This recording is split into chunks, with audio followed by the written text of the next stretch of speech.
Abra sua Bíblia em Colossenses, capítulo 3, os versos 20 e 21.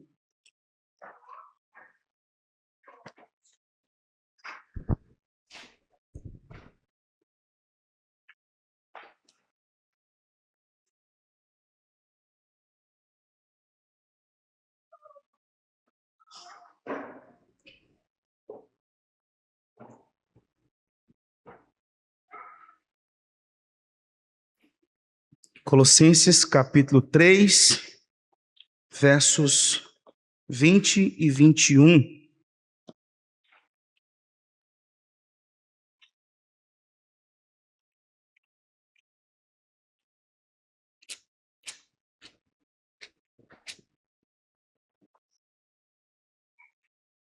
Eu farei a leitura, os irmãos estejam acompanhando. Colossenses 3, versos 20 e 21. Assim diz a palavra do Senhor: Filhos, em tudo obedecei a vossos pais, pois fazê-lo é grato diante do Senhor. Pais, não irriteis os vossos filhos, para que não fiquem desanimados. Vamos orar mais uma vez? Senhor, tenha misericórdia de nós, tua palavra acaba de ser lida e o objetivo é a exposição dela. E pedimos que o Senhor, pelo poder do Espírito, atue em mim, através de mim, para a tua glória, e que o Senhor trabalhe no coração de cada um dos meus irmãos aqui presentes, aqueles que aqui estão possam ouvir a exposição da tua palavra, e aqueles que ainda não são teus filhos sejam transformados pelo poder do Senhor, aqueles que já o são sejam edificados, e que juntos possamos aprender o que é viver segundo a palavra do Senhor, segundo o teu evangelho. Ó Deus eterno, tenha misericórdia de nós, tenha misericórdia de mim. Produza, ó Pai, em nosso coração temor e tremor diante da tua presença. E que possamos, ó Pai, sairmos daqui esta noite enriquecidos e nutridos pela palavra do Senhor. Que as palavras dos meus lábios e o meditar do meu coração sejam agradáveis na tua presença, Senhor, em nome de Cristo. Amém.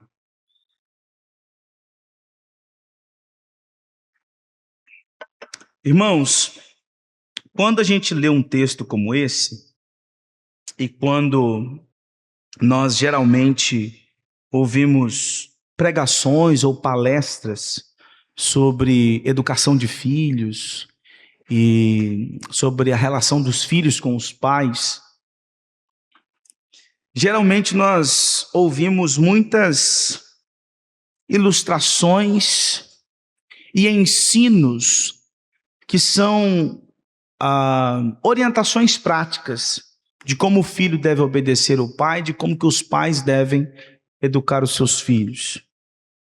E muitas vezes, não todas elas, mas muitas vezes o evangelho é deixado de lado.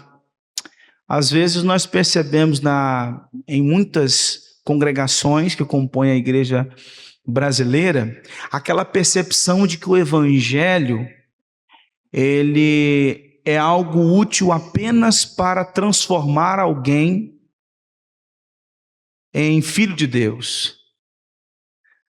Aquela noção de que, por que eu que já sou cristão, por que eu que já sou filho de Deus preciso do evangelho? Evangelho é coisa para descrente. Evangelho não é coisa para crente. E aí, o evangelho é para transformar alguém, mas o evangelho não é para nutrir aqueles que foram transformados. E o evangelho não é também para orientar os que foram transformados na vivência. E aí, quando se fala de criação de pais e filhos, a relação pais e filhos, a educação de filhos, quando se fala de casamento, às vezes não se considera o evangelho. O que tem a ver o evangelho com relação ao marido e mulher? O que tem a ver o evangelho com a educação de filhos? Então, para a gente aprender a educação de filhos, a gente precisa fazer cursos. Para a gente aprender sobre a relação de marido e mulher, a gente precisa ouvir palestras. de especialistas no tema. E o evangelho é colocado num canto como algo apenas restrito à relação minha com Deus e não à minha relação com o outro. Só que nós precisamos nos lembrar que o evangelho é quem dirige a vida da igreja. E o evangelho tem a ver sim com criação de filhos. O evangelho tem sim a ver com relação de filhos com os pais e dos pais com os filhos. E o que mais nos chama a atenção é o fato de que a relação pai e filho, ela é uma analogia, assim como a relação marido e mulher também é. Nós geralmente falamos que a relação de marido e mulher é uma analogia de Cristo e a igreja. Só que a relação pai e filho também é uma analogia. É uma analogia de Deus e os seus filhos. Mas não só isso, é uma relação de Deus Pai com o Deus Filho. Essa relação do pai com o filho ela é um tipo na relação de pais e filhos aqui na terra. Quando nós pais exercemos a paternidade, nós devemos olhar para Deus Pai. Quando nós filhos exercemos o nosso papel de filhos, nós devemos olhar para o Deus Filho e aprender a ser obediente, dependente de Deus Pai, como Deus Filho foi. E olhar para a nossa relação de pais com os nossos filhos, observando a relação de Deus Pai conosco. Geralmente, quando o casal toma conhecimento de que uma criança está por chegar, geralmente fica aquele sentimento de desespero toma conta às vezes do coração. E agora? Tem uma criança para chegar? Como que eu faço? Como que eu educo uma criança? Como eu oriento essa criança? E a gente costuma fazer aquela brincadeira assim de que a gente não nasce, criança não tem manual. Que criança não tem um compêndio de lições. Só que quando a gente fala isso, a gente se esquece do manual que está aqui. Tem manual sim. Tem manual para criar os filhos. Tem manual para a relação de filhos com os pais. Assim como tem manual para a relação de marido e mulher. Então, quando nós olhamos para a Escritura e vemos a relação de Deus Pai com Deus Filho, quando Deus Pai olha para o seu filho e diz: eis o meu filho amado em quem eu me comprazo. E quando nós vemos o filho amado sendo obediente, como Paulo escreveu aos Filipenses, sendo obediente até a morte e morte de cruz. Quando nós olhamos nos evangelhos que o filho amado em quem o pai se compraz, sobe no monte e ora: Senhor, se possível passa de mim este cálice sem que eu beba, no entanto, seja feita a tua vontade. É um filho que quer fazer a vontade do pai. É um filho que não tem agenda própria. Ele observa a agenda do pai. E é um pai que ama o filho. E cuida do filho. E tem prazer em declarar o seu amor ao seu filho. Quando nós olhamos aqui para Colossenses capítulo 2, verso 8, nós lemos Paulo dizendo assim: cuidado que ninguém vos venha enredar com sua filosofia e vãs sutilezas, conforme a tradição dos homens, conforme os rudimentos do mundo e não segundo Cristo. O que Paulo está dizendo aqui aos crentes em Colossos é: nós cristãos cremos na suficiência de Cristo. Nós cristãos temos um padrão. Nós cristãos temos um ensino, e nós cristãos abraçamos este ensino e observamos este ensino. O que conduz a nossa relação marido e mulher não são os pensadores desse tempo. O que conduz a nossa relação de pais e filhos não são os pensadores desse tempo. Nós cristãos não seguimos os ensinos e os padrões que o mundo nos apresentam a respeito de vida conjugal e vida familiar. Nós cremos que a nossa única regra de fé e prática é a palavra de Deus. E é por isso que aqui no texto, capítulo 3, verso 16, o apóstolo Paulo escreveu: habite ricamente em vós a palavra de Cristo, instruí-vos e aconselhai-vos mutuamente em toda a sabedoria. Ou seja, que esta palavra, que é a nossa única regra de fé e prática, domine o coração de vocês. E é por isso que no verso 17 o apóstolo Paulo escreveu: e tudo o que fizerdes, seja em palavra, seja em ação, fazei-o em nome do Senhor Jesus. Tudo que vocês fizerem, tudo que vocês falarem, tudo que vocês pensarem, façam, pensem e hajam conforme a palavra que habita em vós. A nossa única regra de fé e de prática. Então, pais cristãos aprendem a ser pais não com seu pai. E por mais que você possa aprender muito com o seu pai, por mais que o seu pai possa te dar certas orientações que são interessantes e boas, e que você pode absorver e levar para a sua vida como pai, mas o padrão a ser seguido não é o pai. O padrão a ser seguido é Deus. Então, como pais aprendem a ser pais? Olhando para Deus. E como filhos aprendem a ser filhos? Olhando para Jesus. É assim que funciona. Orientações práticas, irmãos, é uma caminhada necessária para nós. Às vezes, quando a gente ouve um sermão como esse, nós podemos chegar ao final e pensar assim: poxa, que interessante esse sermão, porque ele trouxe questões práticas. Só que questões práticas divorciadas de poder são apenas questões práticas que não têm qualquer tipo de capacidade de moldar a nossa relação. Às vezes, por exemplo, nós ouvimos palestras que dizem o seguinte: pai, faz isso, faz isso, faz isso, faz isso e faz aquilo. E nessa mesma palestra: filhos, vocês devem fazer assim, assim, assim e assim. Só que, à luz das Escrituras, Deus, todas as vezes que Ele nos ordena a fazer algo, Ele nos dá o poder para fazer. Como eu disse no sermão anterior, nós só temos o poder, maridos, de amar a esposa como Cristo.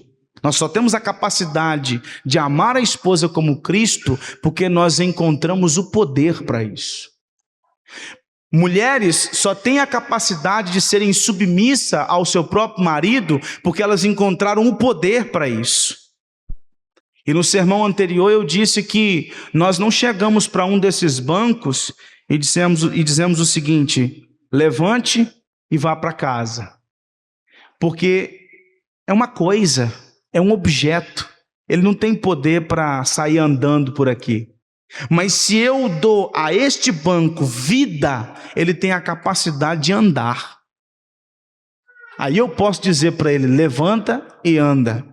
E é exatamente isso que está acontecendo aqui. Nos versos 16 e 17, o apóstolo Paulo diz que nós que ressurgimos com Cristo, nós que morremos e ressurgimos com Cristo Jesus, nós temos o poder para fazer. Então, pais podem educar os filhos conforme a palavra de Deus, porque eles têm o poder que é Cristo. E filhos podem obedecer aos pais e honrar os pais, segundo a palavra de Deus, porque eles possuem o poder para isso. A nossa união com Cristo, ela então nos concede o poder para nós vivermos a vida cristã. Como eu disse no sermão anterior, Cristo não é apenas o modelo que nós seguimos. Cristo é o poder para seguir. Cristo é quem nos capacita a viver segundo a sua palavra. No decorrer da carta aos Colossenses, o apóstolo Paulo tem nos ensinado a suficiência de Cristo. Cristo é suficiente para nos salvar, Cristo é suficiente para nos santificar e Cristo é suficiente para nos glorificar. E o que eu acho maravilhoso no texto de Colossenses capítulo 3, dos versos 18 até o capítulo 4, verso 1, é que o apóstolo Paulo apresenta para nós aqui uma hierarquia que muitas vezes é negligenciada. O apóstolo Paulo, nos versos 18 e 19, fala da relação marido e mulher. Nos versos 20 e 21, ele fala da relação de pais com filhos. E nos versos 22 até o capítulo 4, verso 1, Paulo fala da relação servos e senhores. O que Paulo está fazendo aqui na construção da carta? Ensinando para nós que o casamento vem antes dos filhos e que a família vem antes do trabalho. E às vezes muitos lares estão destruídos porque o trabalho vem antes da família, porque os filhos vêm antes do casal. E a Escritura é muito clara a dizer que há uma hierarquia, e essa hierarquia precisa ser respeitada. O relacionamento conjugal vem em primeiro lugar, o relacionamento familiar vem em segundo lugar, e agora a relação profissional vem em terceiro lugar. E quando nós desobedecemos essa ordem, nós temos um problema em nossos lares. Nesse texto, irmãos, nós também aprendemos o que aprendemos nos versos 18 e 19. Assim como o marido é o cabeça e o líder da relação conjugal, o marido é o cabeça da relação familiar. Do mesmo jeito que um marido é aquele responsável pelo relacionamento conjugal dele, ele é o responsável pela casa dele. Ele é o responsável pela educação dos seus filhos. Tanto esposas quanto filhos devem submissão e honra ao marido e ao pai. Porque filhos e esposa estão na condição de submissos à autoridade do marido e do pai. E agora nos versos 20 e 21, nós vemos que o apóstolo Paulo apresenta essa relação pais e filhos, como ele apresentou nos versos 18 e 19. Esposas sejam submissas ao marido, e maridos, amai vossa esposa. Agora, filhos, obedecei os vossos pais, e pais, não irriteis os vossos filhos. Perceba que a construção feita por Paulo é ele trata com a parte submissa e depois aquela parte que é a liderança. Esposa, marido, filhos, pais. Ele organiza dessa forma, assim como ele vai organizar, a partir do verso 22, a relação servos e senhores, onde ele coloca os servos em primeiro lugar e depois ele trata dos senhores. Na semana passada, nós vimos nos versos 18 e 19 que nós podemos resumir estes dois versículos numa única sentença: a supremacia de Cristo no casamento. E agora os versos 20 e 21 podem ser resumidos também numa sentença: a supremacia de Cristo na família. Cristo é supremo, Cristo governa o casamento, no sentido de que marido e mulher devem olhar para Cristo para viverem um casamento segundo Cristo. E agora os versos 20 e 21 nos apresenta que pais e filhos devem olhar para Cristo para aprenderem a caminhar como família. Porque Cristo não só é o modelo, como Ele é o poder para a relação familiar. Vejamos aí em primeiro lugar o verso 20, onde ele vai tratar da responsabilidade dos filhos. E eu vou aproveitar que inclusive nós temos alguns filhos aqui. Todos nós, obviamente, somos filhos. Mas o apóstolo Paulo, quando escreve aqui no verso 20, ele está pensando de modo bem especial aos filhos que ainda moram com os pais. Está pensando em crianças, pré-adolescentes e adolescentes. Então, eu vou me referir em alguns momentos aqui às crianças que estão aqui presentes e aqueles filhos que ainda estão residindo com os pais. Veja aí o verso 20. Filhos, em tudo obedecei a vossos pais, pois fazê-lo é grato diante do Senhor. Irmãos, a primeira coisa que me chama a atenção quando eu leio esse texto é o seguinte: todas as cartas, elas deveriam ser lidas no culto. Porque a carta, ela substituía a presença do apóstolo. O apóstolo não estava presente e a carta chegava para que a igreja pudesse ouvir o ensino apostólico. Então, vamos aqui imaginar uma situação. Vamos imaginar que os apóstolos estivessem vivos hoje e um dos apóstolos estivesse escrito uma carta para a igreja presbiteriana de Pau. Então, no lugar de eu preparar um sermão aqui para essa noite, eu faria a leitura da carta enviada pelo apóstolo. E a carta lida era o sermão do culto. Então, a carta aos Colossenses foi um sermão que um presbítero daquela igreja pregou para aquela igreja na hora do culto. E sabe o que me chama a atenção? Que os meninos estavam lá. As crianças estavam no culto. As crianças estavam participando do culto. Senão Paulo não teria colocado as crianças aqui. As crianças estavam envolvidas no momento do culto, ouvindo a pregação da palavra. As crianças estavam participando do culto porque elas fazem parte do povo de Deus. As crianças não é um corpo estranho no meio de nós. As crianças fazem parte da comunidade da fé. Então, elas estavam ali para ouvir também a palavra de Deus. E o alvo primário de Paulo aqui é falar para que essas crianças, esses pré-adolescentes, esses jovens que ainda estão morando com os pais, devem obediência aos pais.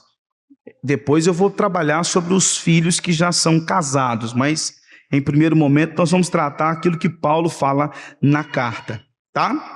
Os filhos, conforme o texto do verso 20, devem obedecer aos pais, porque isso é aceitável ao Senhor. É aceitável ao Senhor. Deus nos fez para sermos obedientes.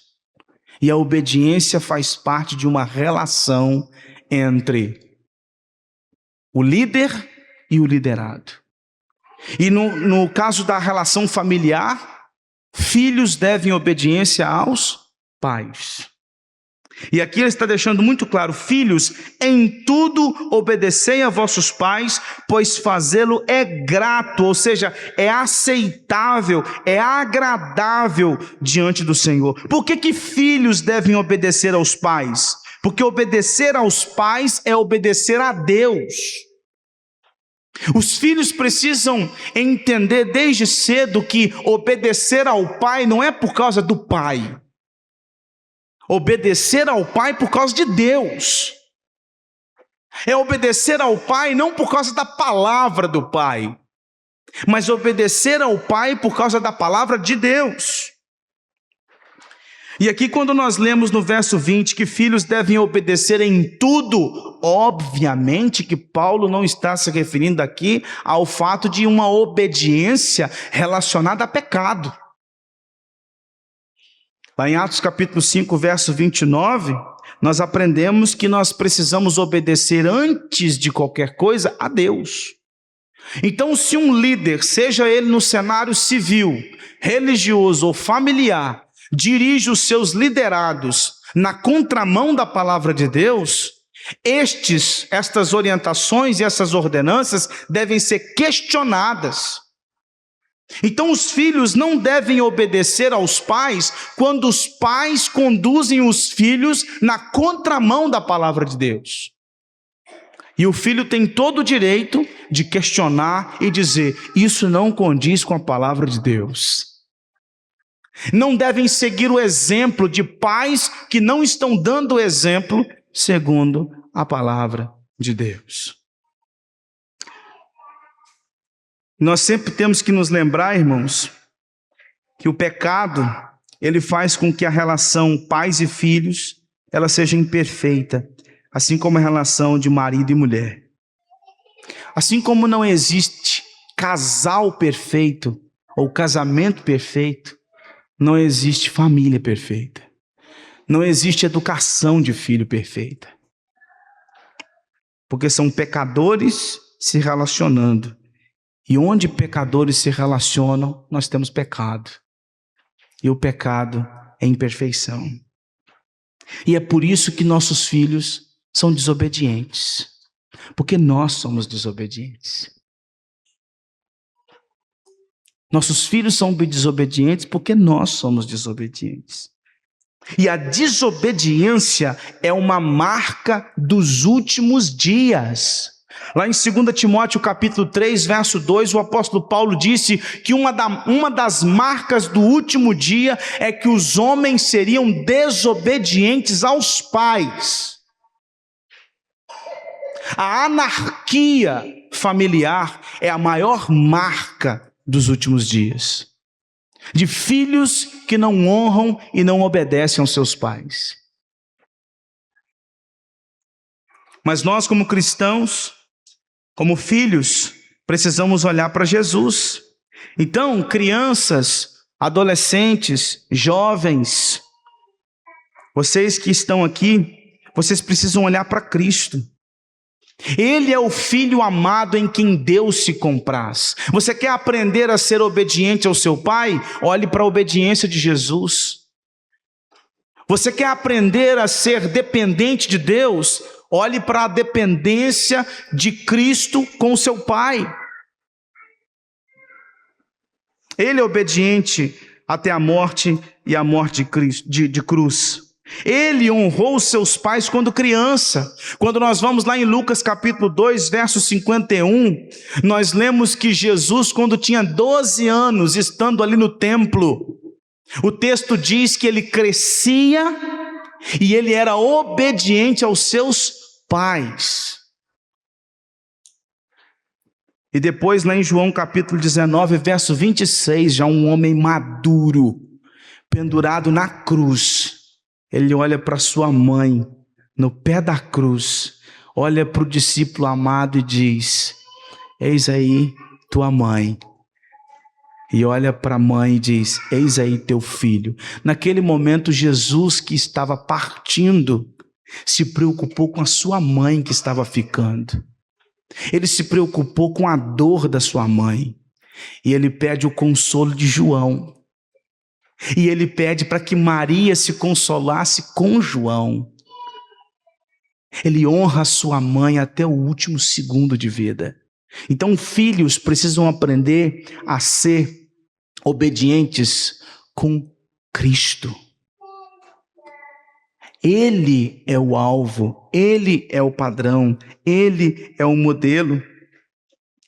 Lá em Lucas capítulo 18, verso 17, nós lemos assim: em verdade vos digo, quem não receber o reino de Deus como uma criança, de maneira alguma entrará nele. Sabe o que Jesus está ensinando lá em Lucas capítulo 18, verso 17? Que criança é um ser dependente. Aos pais aqui presentes, é ou não é? Uma criança, ela depende dos pais para tudo. Uma criança precisa dos pais para atravessar a rua. Uma criança precisa dos pais para esquentar a mamadeira. Uma criança precisa que os pais troquem a sua fralda, porque ela não tem capacidade de tirar a fralda.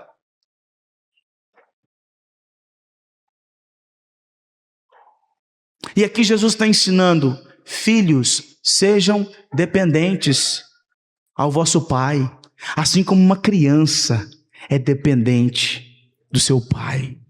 Aqui o ensino é que os discípulos devem dependência a Deus, assim como uma criança deve dependência ao seu pai.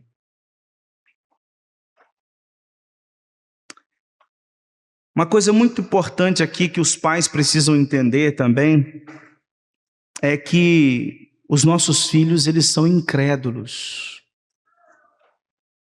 E sabe por que que o seu filho não te obedece? Porque ele é pecador e ele é incrédulo por nascimento. O Heber Campos, ele diz algo muito interessante, abre aspas: nós somos ótimos de lei, mas péssimos de evangelho. Fecha aspas. Às vezes nós criamos os nossos filhos à base de regra, à base de lei, e não apresentamos graça. Nós criamos os nossos filhos às vezes à base de lei, mas não de evangelho. E nós ensinamos para eles desde pequeno que se fez certo, tem coisa boa. Se fez errado, tem coisa ruim. Mas a gente não apresenta graça no meio desse caminho. Eu me lembro que certa feita eu estava no seminário e o reverendo Cleómenes deu um exemplo que ficou marcado para mim. Ele disse que um dia ele chegou em casa, a esposa dele estava extremamente nervosa, porque as crianças tinham quebrado uma vasilha de cristal dela. E ela estava extremamente indignada. E ele chegou e perguntou o que tinha acontecido. Os meninos estavam jogando bola na sala, e a bola acertou na vasilha, derrubou e quebrou. E ele pegou os meninos, os dois, levou para dentro do banheiro para dar uma coça nos dois. Porque a mãe deles tinha falado para não fazer aquilo e eles estavam desobedecendo. Ele não estava batendo nos meninos porque os meninos quebraram a vasilha. Ele estava batendo nos meninos porque os meninos desobedeceram a mãe, que tinha falado para não jogar bola na sala. E ele entrou no banheiro, pegou os dois meninos e foi no mais novo, e começou pelo mais novo. E começou a corrigir o mais novo. No meio da correção, o mais velho pulou na frente e falou assim: pai, não bate nele não. Se tem que bater, bate em mim. Porque ele é pequeno. Ele ainda não entende muito como eu entendo. E eu tinha a responsabilidade de falar com ele, que sou o mais velho, que a mamãe tinha falado para não fazer isso. Naquela hora o reverendo Cleómenes parou a coça e falou assim: Senhor, obrigado pelo privilégio de ouro de ensinar o evangelho aqui agora. Chegou e falou assim: meu filho, e começou a chorar. Eu louvo a Deus pela sua vida, porque você fez igualzinho o nosso irmão mais velho. A coça quem merecia era a gente. Nós é que merecíamos o inferno, mas o irmão mais velho pulou na frente e falou: pai, pode bater em mim, para que eles não sofram as consequências. E aquela foi uma oportunidade de ouro, de ensinar para duas crianças graça, misericórdia, no lugar de lei. E às vezes quando as crianças elas crescem e elas são ensinadas apenas as questões meritórias da vida, elas têm dificuldade inclusive de entender o que é o evangelho. Porque ela cresceu num ambiente onde ela tinha que ser obediente para ganhar. Olha, se você não obedece, não tem televisão. Se você não obedece, não tem videogame. Se você não obedece, você não vai para a casa dos seus primos. Se você não obedece, você não vai passear. Então o que essa criança aprende? Obediência gera recompensa. Quando ela cresce, ela entende errado o evangelho. Porque quando ela cresce, ela acha que para ser aceitável diante de Deus, ela precisa ser obediente. Aí é difícil para o evangelho entrar na cabeça desse menino, porque ele aprendeu a vida inteira que ele precisa obedecer para ter recompensa. E a gente tem recompensa sem obediência. Não é isso que a gente lê nas Escrituras? Que Deus não nos trata segundo as nossas iniquidades, mas consoante a sua misericórdia. Se Deus dependesse da obediência do Arthur para dar saúde, vida, uma família para o Arthur e o privilégio dele pastorear a igreja, o Arthur estava no inferno uma hora dessa. Mas por causa da graça dele, o Arthur tem saúde, tem uma família e pastoreia a igreja. Não por causa da obediência do Arthur, porque o Arthur está muito longe de ser obediente como Cristo. Uma palavra agora aos filhos casados. Não prejudique o casamento de vocês por causa dos pais de vocês. Há muito filho que ainda não conseguiu cortar o cordão umbilical. E qualquer rusgazinha do casal, os pais estão dentro. Então não mate o casamento de vocês por causa da interferência dos pais. E outra coisa, filhos casados, vocês não deixam de honrar os pais depois que casam. Às vezes a gente tem aquela noção de que Deus, 18 anos, eu estou livre. Ou então me casei e não preciso honrar os meus pais mais. Não, pelo contrário. Você deve honrar o seu pai e a sua mãe até que eles estejam aqui. Até o último dia deles aqui. Mas a palavra dos filhos é obediência.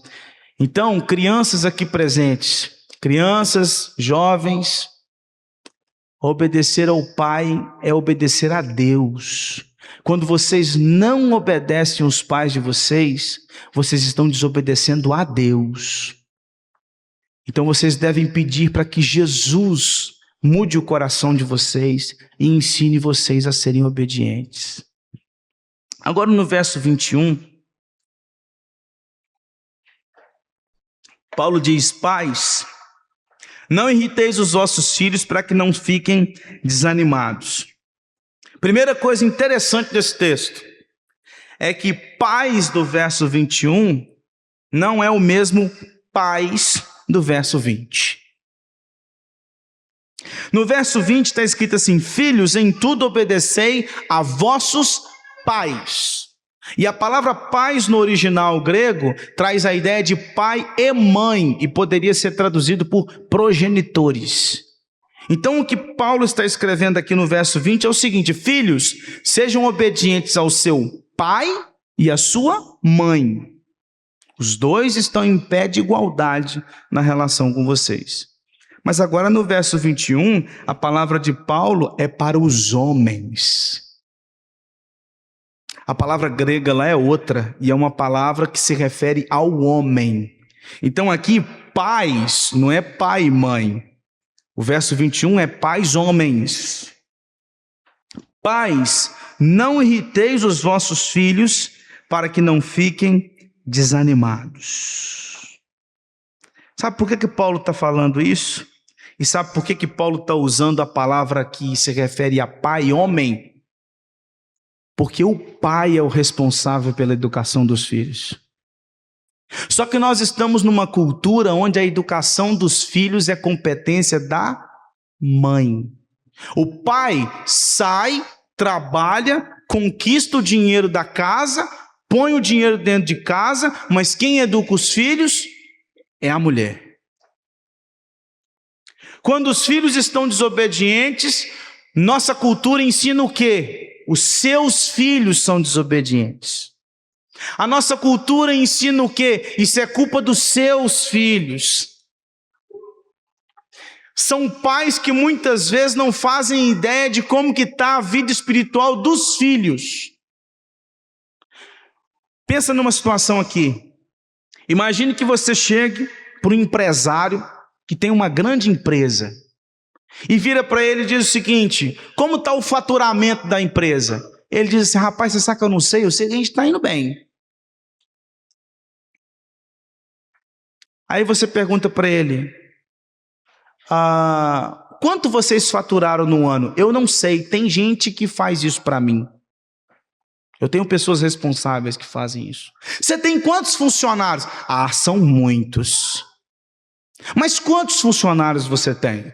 São muitos, mas se você quiser saber certinho o valor, procura minha secretária, que ela sabe.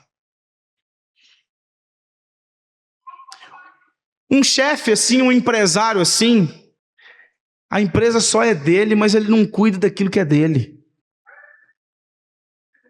Então, quando você chega para um pai de família, que ele não sabe como é que está a casa, como é que está a vida espiritual da família, um pai que não sabe nem aonde o filho está matriculado, nem em que escola, um pai que nunca pegou na mão o material escolar dos filhos, um pai que não sabe o que o filho está aprendendo ou deixando de aprender, um pai que não faz ideia de se o filho ora ou não ora todos os dias, um pai que não tem ideia de como que está a caminhada do filho, um pai que não conhece o coração do filho, o pai que não entende como é que está a trama dentro de casa, é um pai que é dono de uma empresa, mas não cuida da empresa que é dele.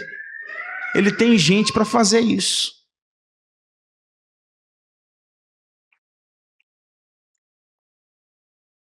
Lá em Gênesis capítulo 3, nós temos um momento onde o casal peca contra Deus. E quando Deus chega para o casal, ele não procura Eva para conversar. Ele procura Adão. Porque o responsável da casa é o homem. É ele que presta contas diante de Deus, de como que anda a sua família.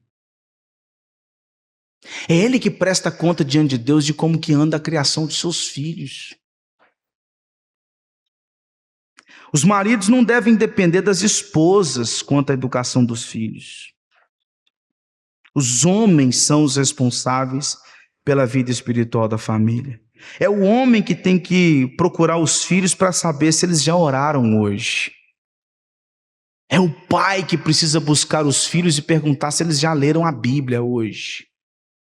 É o pai que precisa reunir os filhos e fazer o culto doméstico. É o pai que tem que sentar na beirada da cama com os filhos e orar com eles. E em lares onde o pai não está presente, nós temos consequências graves. E o lar onde o pai não está presente, porque ele já partiu, são lares que precisam do cuidado e da misericórdia de Deus constantemente. E o Senhor é quem dá graça e misericórdia para que aquelas mulheres que ficaram com o encargo de cuidar da família recebam um poder dobrado para conseguirem sustentar a casa e cuidar da sua família. E essas mulheres precisam do cuidado da igreja. Essas mulheres precisam ser assistidas pela igreja. É por isso que Paulo, escrevendo a Timóteo, disse que a igreja precisa assistir as viúvas, porque elas têm uma tarefa árdua para cumprir. É bem verdade que a mulher foi feita para auxiliar o homem. Ela foi criada para auxiliar o homem, não o homem para auxiliar a mulher. A mulher auxilia o homem em todas as pendências da família. É por isso que lá em Tito capítulo 2, versos 4 e 5, o apóstolo Paulo diz que a mulher ela auxilia o homem amando o seu marido, se sujeitando ao seu marido, amando os seus filhos e sendo uma boa dona de casa. É assim que ela auxilia o seu marido.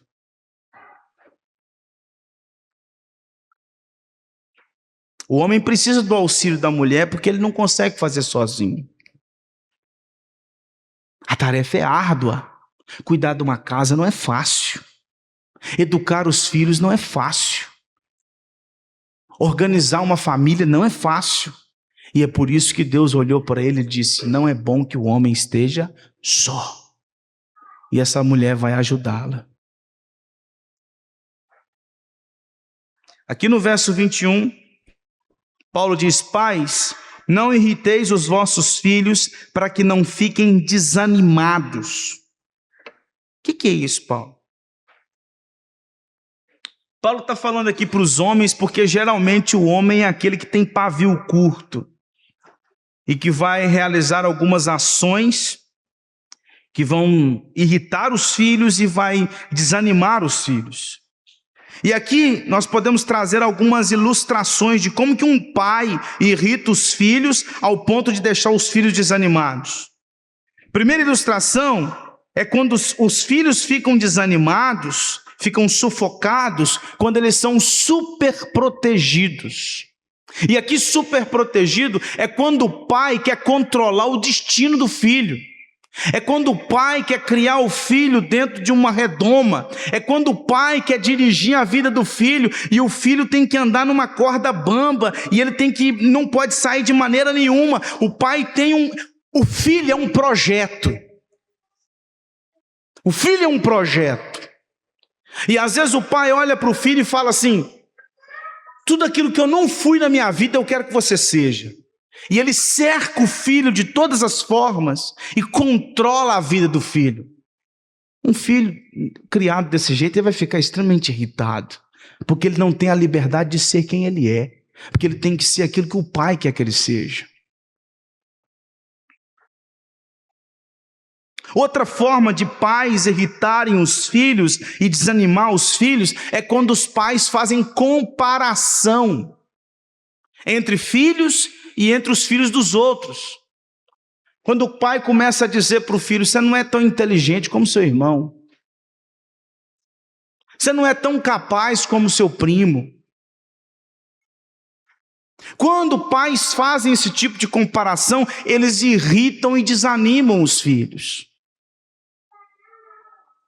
Outra forma do pai irritar e levar o filho ao desânimo é quando o pai exige do filho uma coisa que ele ainda não tem competência para fazer. E um grande exemplo disso é comportamento. Gente, eu não posso esperar que uma criança de 2 anos se comporte como uma criança de 10. Uma criança de 2 anos tem 2 anos e é natural que ela haja como uma criança de 2 anos. Só que às vezes nós queremos que uma criança de 2 anos fique sentada, colada, quietinha, sem dar um pio, sendo que ela tem 2 anos.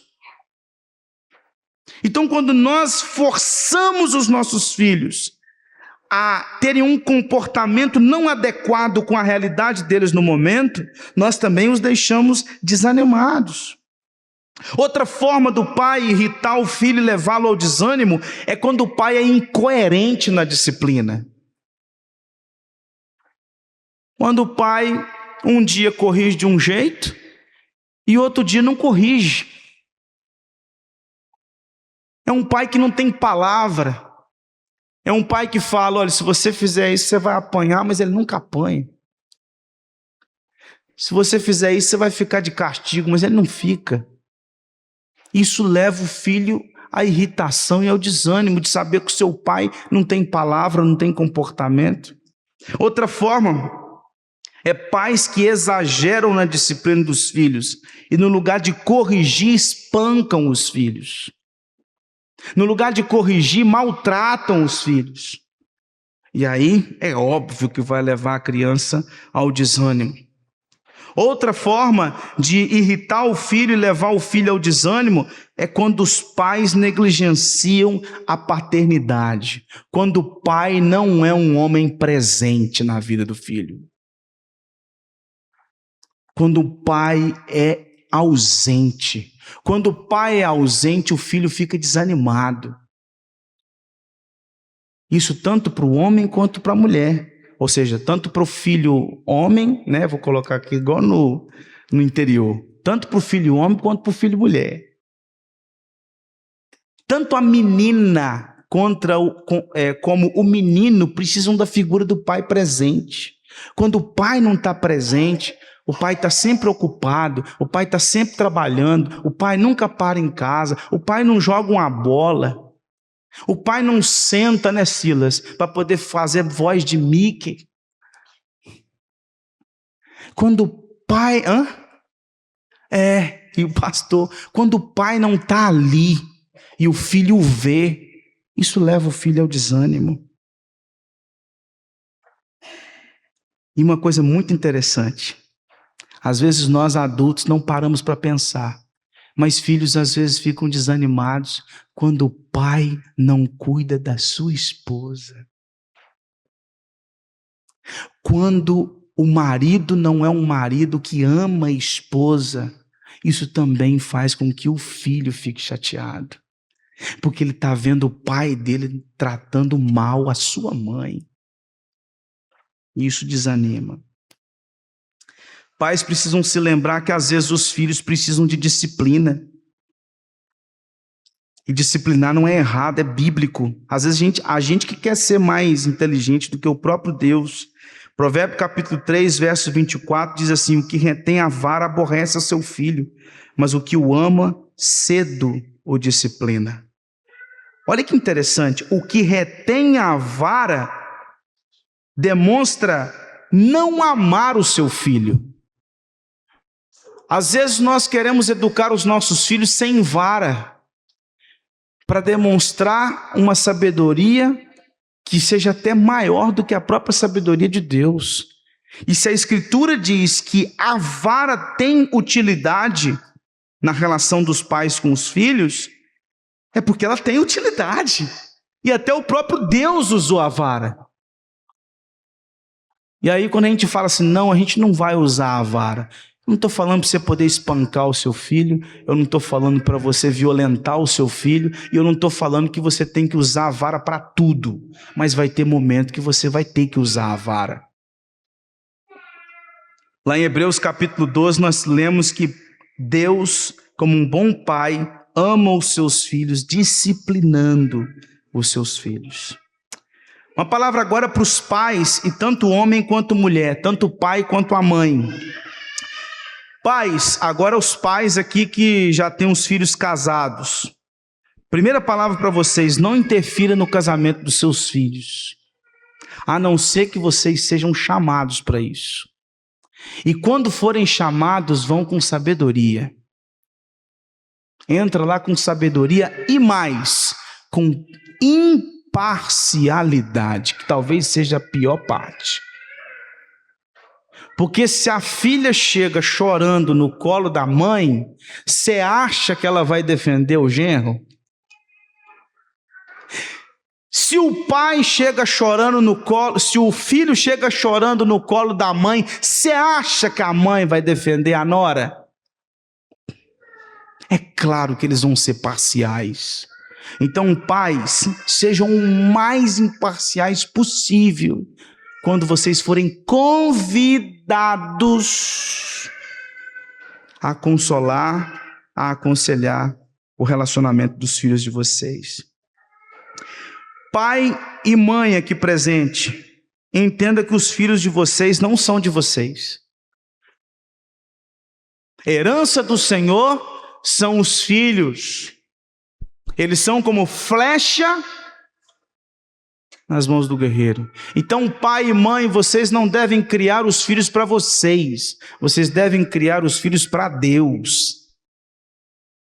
E entender que o seu filho tem que voar. E faz parte. O voo faz parte. Pai e mãe, não prive nem mime demais o seu filho. Não seja opressor, mas ao mesmo tempo não seja uma babá. Não prive e nem mime demais os seus filhos. Pai e mãe, não honre o seu filho acima de Deus. Às vezes há pais que o filho é tudo. O casamento já até acabou. Parece que a mãe casou, não foi com o marido dela não, foi com o filho dela. Tem pai que parece que ele não é casado com a esposa dele, ele é casado com a filha. Casamento vem em primeiro lugar. E às vezes há muitos pais que colocam os filhos até acima de Deus. Eu imagino, porque eu não sei, eu imagino que você sepultar um filho não deve ser fácil. Mas daí a minha vida ter acabado porque meu filho faleceu é outra história. A vida não acaba quando eu tenho que sepultar um filho.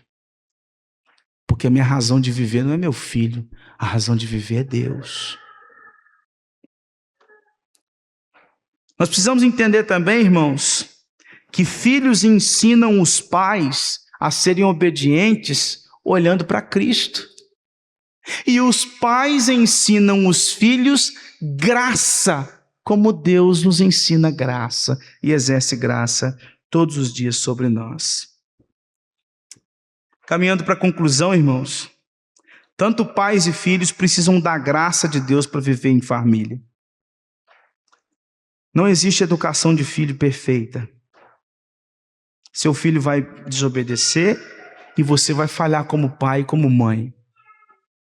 E por isso que nós precisamos da graça de Deus. É a graça de Deus que vai nos dar força para exercer o nosso papel de pai e para exercer o nosso papel de mãe e para exercer o nosso papel de filho. Apenas pais transformados pelo poder de Deus têm capacidade para educar os seus filhos e cuidar da sua família segundo a palavra de Deus. Apenas filhos transformados pelo poder de Deus podem honrar e obedecer aos seus pais segundo a palavra de Deus. O poder que pais e filhos precisam para exercer o seu papel paternal e filial é Cristo. Cristo é o modelo e Cristo é o poder.